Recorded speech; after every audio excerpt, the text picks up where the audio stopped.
The evidence they accidentally lost. They had the evidence. A bloody jacket. A cell phone with GPS records placing him at the scene.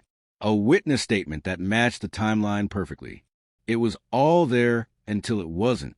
Somehow, days before trial, the most important pieces of evidence went missing inside police custody. No break-in. No explanation. Just gone. Without it, the jury hesitated. The defense claimed there wasn't enough to convict, and the man accused of murder walked free. This is a story of a broken chain of custody, a grieving family, and a question no one in power wanted to answer. How does evidence disappear inside a locked police station? She was 22 years old, a nursing student with her whole life ahead of her. Friends said she was kind, someone who stayed late after class to help others. One night, she didn't come home.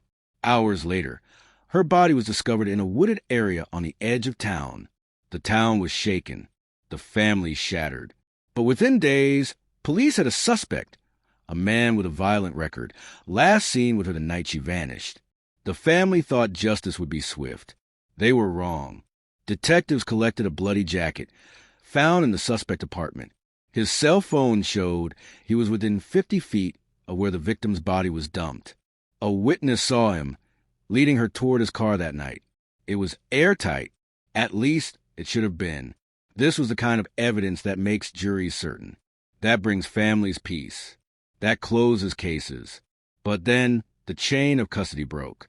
1 week before trial, the evidence locker was audited. The bloody jacket? Missing. The suspect's phone? Gone. Chain of custody forms its strange signatures, dates crossed out, and corrections no one could explain. The department called it clerical mistakes. The prosecutor called it unfortunate.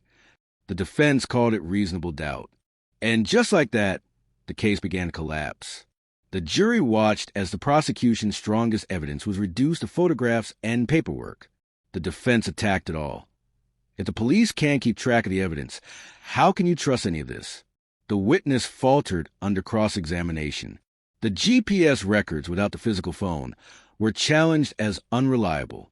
And when the jury came back, the verdict was devastating. Not guilty. Behind the scenes, rumors spread. The suspect's brother worked in local government.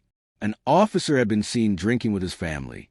A clerk responsible for the evidence room suddenly resigned, leaving town without notice.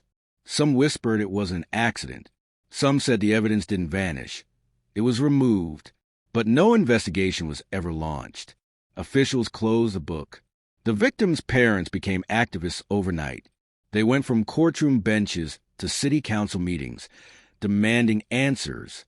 Holding photos of their daughter, they asked the same question again and again.